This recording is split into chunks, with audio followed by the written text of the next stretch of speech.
আসন্ন বাজেটে বেসরকারি খাতের পাশাপাশি বিনিয়োগ ও কর্মসংস্থান সৃষ্টিতে গুরুত্ব দেওয়ার পরামর্শ দিয়েছেন বিশেষজ্ঞরা।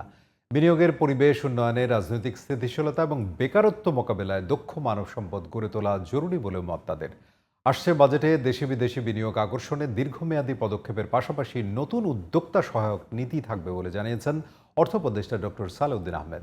নাইম কামালের রিপোর্টে বিস্তারিত। দীর্ঘদিন ধরে দেশি বিদেশি বিনিয়োগ স্থবিরতায় দেশে প্রকট আকার ধারণ করেছে বেকার সমস্যা। বাংলাদেশ পরিসংখ্যান ব্যুরোর সর্বশেষ শ্রমশক্তি জরিপে দেখা গেছে, দেশে বর্তমানে বেকারের সংখ্যা ২৭,৩০,০০০। গত বছরের একই সময়ে যা ছিল ২৪ লাখের ঘরে।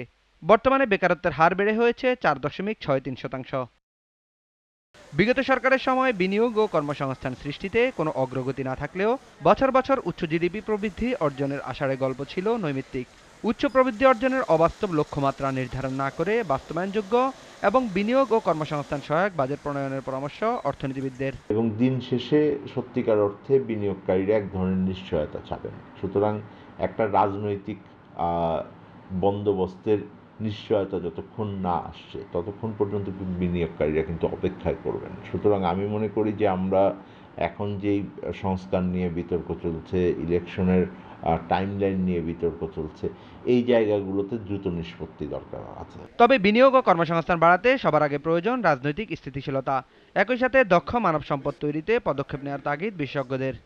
রেভিনিউ বাজেট যেসব জায়গায় যায়, সরকারি মন্ত্রণালয় এবং প্রতিষ্ঠান এবং কর্মকর্তারা তারা তো এই সার্ভিসগুলো দেয়। সুতরাং সেই জায়গায় তাদের বেতন দিচ্ছে, দিয়ে তাদেরকে অ্যাভেলেবল করছে, সেটা তো গতানুগতিক ৫২-৫৩ বছর ধরে হয়ে আসছে। কিন্তু তাদেরকে দক্ষ করে তোলা, সেই সিস্টেমটা যারা সার্ভিস ডেলিভারি করে সিটিজেন এবং বিজনেসদের জন্য, পলিসি ফর্মুলেশন করে, পলিসি এনফোর্সমেন্ট করে, রেগুলেটরি এনফোর্সমেন্ট করে, তাদের যে দক্ষতা এবং প্রাতিষ্ঠানিক সক্ষমতা বৃদ্ধি, সেটা কিন্তু বাজেট আমার মনে হয় এইবার আমলে নেওয়া দরকার। অর্থ উপদেষ্টা জানিয়েছেন, বিনিয়োগ ও কর্মসংস্থান বৃদ্ধিতে নেওয়া পদক্ষেপের সুফল পেতে সময় লাগবে কমপক্ষে ২ বছর।